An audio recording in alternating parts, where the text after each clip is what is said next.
que é Ronaldo Costa para o canal Vida no Espírito Santo. E o nosso assunto de hoje é o mistério da desobediência. Manda, Senhor, teu Espírito,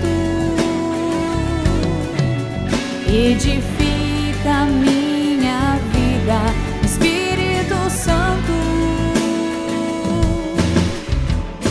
Manda, Senhor, teu Espírito, edifica a minha vida, Espírito Santo. Falar desse assunto da desobediência e obediência, né? Quantas vezes nós já vimos em nosso grupo de oração, na nossa igreja, ouvimos assim: olha, vamos manter-se na obediência. Quem está na obediência está na graça. Vamos refletir então sobre a desobediência hoje. Nos é necessário sempre compreender a obediência e relacioná-la com a confiança em Deus, com fé em Deus. Os nossos primeiros pais, Adão e Eva, ali está bem claro o cerne da desobediência. Esse Deus que ordenou a cada um deles que obedecesse a ele e não comesse a fruta no meio do jardim, não é verdade? Nós podemos constatar isso lá no livro do Gênesis. Só que o que acontece?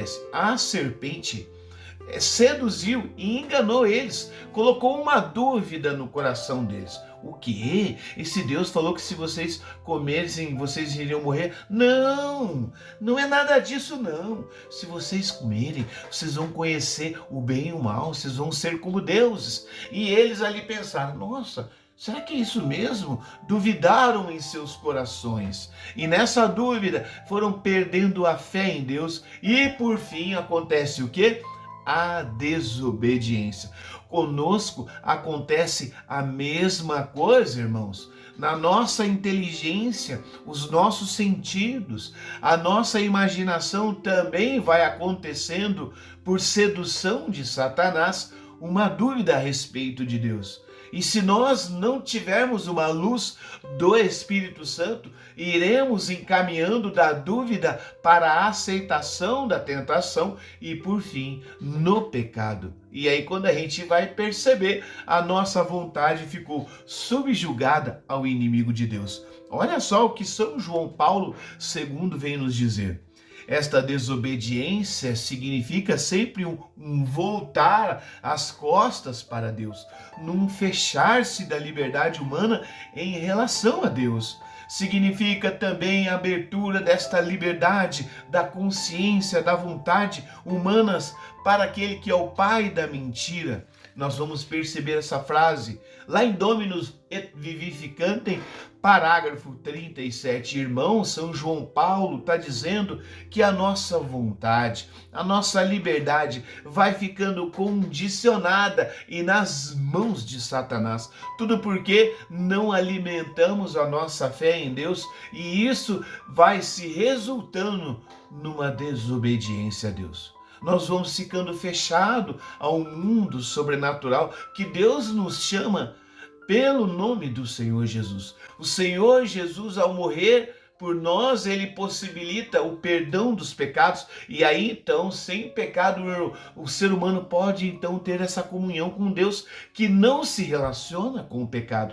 O Senhor Jesus também derrama o Espírito Santo sobre nós e esse Espírito Santo faz crescer a vida sobrenatural. Só que na desobediência nós abraçamos a nossa vida carnal e nos fechamos a essa vida sobrenatural. Nos ensinos carmelitas sobre a ação demoníaca, ela vem nos esclarecer o como o inimigo usa a nossa inteligência sensitiva, que são os nossos sentidos, e o que os nossos sentidos podem captar. A sua capacidade superior, no caso de Satanás, ela é superior à nossa, e assim ele pode distorcer a verdade com mentiras sem que nós percebamos. E por que ele age assim? Para alcançar a nossa vontade. Tanto que a igreja diz que um pecado mortal acontece quando você tem plena consciência e ainda assim adere com a sua vontade. Ou seja, Você vai sendo seduzido pelas mentiras de Satanás através da sua inteligência sensitiva, imaginativa. Vamos dar um exemplo? Alguém começa a perceber e se imaginar com um dinheiro, podendo ir a lugares, podendo comprar determinados bens, podendo ter determinadas propriedades, não é? E por causa disso ele vai, através dessa imaginação, consentindo numa vontade de roubar, de ter aquilo que não é dele.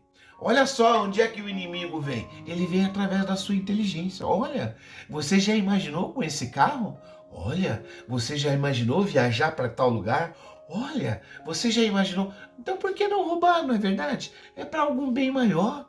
Você poderia roubar, sim. Afinal de contas, o que importa é a sua felicidade. Olha só como é que o inimigo trabalha. Ele que tem uma inteligência superior à nossa, porque ele é anjo. Ele vai mentindo a nós, enganando a nós. E nós, sem buscar essa luz do Espírito Santo, vamos ali encaminhando nesse processo de tentação, esse processo de aceitar a tentação. Quando a gente menos percebe, a nossa vontade está tão coadunada com Satanás que nós já estamos roubando, nós já estamos adulterando, nós já estamos pecando. Enfim, meu irmão, nós estamos fazendo aquilo que não é do agrado de Deus. E assim desobedecemos a Deus, nos fechamos a Deus. Olha o mistério da desobediência aonde acontece. Se origina pela falta de Deus.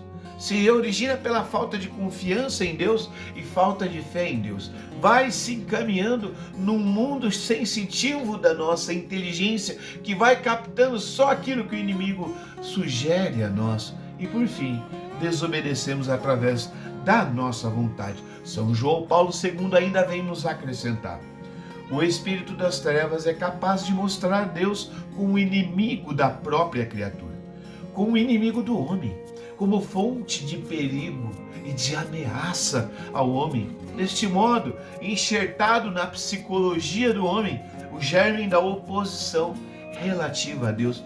Também vamos ver nesse mesmo documento, Dominum et Vivificante, agora no parágrafo 38. Olha só o que São João Paulo está nos alertando.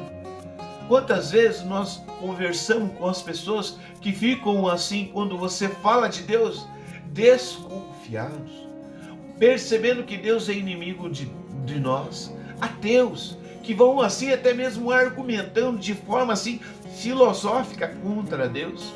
São verdadeiros inimigos de Deus, assim dizia São Paulo lá na carta de Timóteo, não é verdade?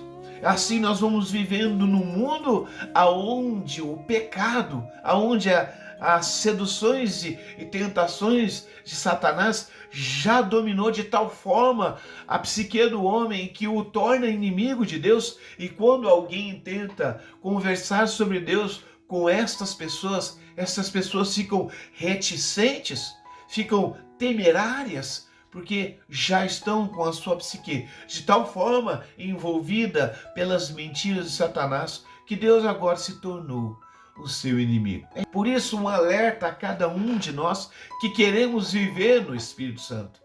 Precisamos ter a plena certeza de que Deus é amor, Deus é nosso Pai. Deus quer ter uma relação conosco através da presença de inabitação. E essa relação vai acontecer à medida com que a minha vontade se aproxima daquilo que Deus quer para nós. A minha vontade se harmoniza com aquilo que Deus quer para nós. Vai havendo, através de uma ação do Espírito Santo, uma harmonia entre a minha vontade e a vontade de Deus. Isso vai se confirmando com o catecismo da Igreja Católica, lá no parágrafo 391.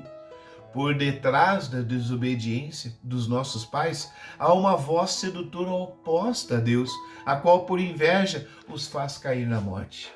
Por que, irmão, que tantas pessoas vão experimentando uma ausência de sentido na vida? Por que, irmão, tantas pessoas estão sofrendo aqui em suas partes mentais, sofrendo com a depressão, sofrendo com a ausência de um sentido verdadeiro para a sua vida? Porque, irmão, no fundo da nossa alma, quem tem que habitar é Deus, e esse Deus que é amor, esse Deus que é luz, brilha em nosso interior, e o nosso interior então vai encontrando verdadeira alegria. Só que esse inimigo, por inveja de saber que esse Deus pode morar aqui em nosso interior e reger a nossa vida para o bem, reger a nossa vida para o amor, para a comunhão, eis que ele sente essa inveja e mente a nossa inteligência, seduz os nossos sentidos a ficar em desordem, a ficar em oposição a Deus. Olha onde entra a obediência e desobediência. Tu percebes que está sendo desobediente a Deus quando você se opõe àquilo que Deus manda, quando você se opõe àquilo que Deus quer, quando você se opõe aos seus mandamentos, quando os mandamentos de Deus são muito pesados para você e você não quer saber de obedecê-los. E assim nós vamos percebendo que o nosso interior está se opondo a Deus. Nos tornamos assim inimigos de Deus. Eu tenho uma pergunta para você. Gostaria muito que você respondesse aqui nos comentários. Como a humanidade que outrora desobedeceu a Deus pode agora dizer e concretamente obedecer a Deus? Como? Como que as pessoas que agora são inimigas de Deus podem almejar ser agora amigos de Deus e obedecer a Deus? Gostaria de sugerir a você, meu irmão, que você lesse esse livro aqui. Eu quero ver a Deus. Esse livro tem me ajudado muito nessa compreensão de como nós podemos, de fato, chegar a ser amigo de Deus, a ser santos de Deus. Amém, irmãos? Queria finalizar aqui com Romanos capítulo 5, versículo 19. Assim como pela desobediência de um só homem foram todos constituídos pecadores, assim, pela obediência de um só, todos se tornaram justos. Olha que passagem maravilhosa. Eu quero convidar você a ver os próximos vídeos, que nós vamos tratar ainda da desobediência, e nós também vamos falar de uma obediência num outro vídeo ainda. Você é convidado, assim como eu, irmão, nos tornarmos cada vez mais obedientes a Deus, abandonando a desobediência. Vamos finalizar aqui com uma oração? Ó dom do Altíssimo Espírito Santo, que és Deus, tu és o amor de Deus incomparavelmente rico e generoso, o primeiro e perfeito dom, pois em teu amor e por causa de teu amor, Deus nos concede todas as coisas. Tu és o dom que sacia e no qual tudo o mais está contido e por quem os santos são atendidos. Tu és o dom incomparável, desejável sobre todas as coisas. O dom que possui infinita bondade, transcende todos os outros dons e que torna todos os santos bons e bem-aventurados. Amém. Em nome do Pai, do Filho e do Espírito Santo. Amém. Até a próxima, irmão.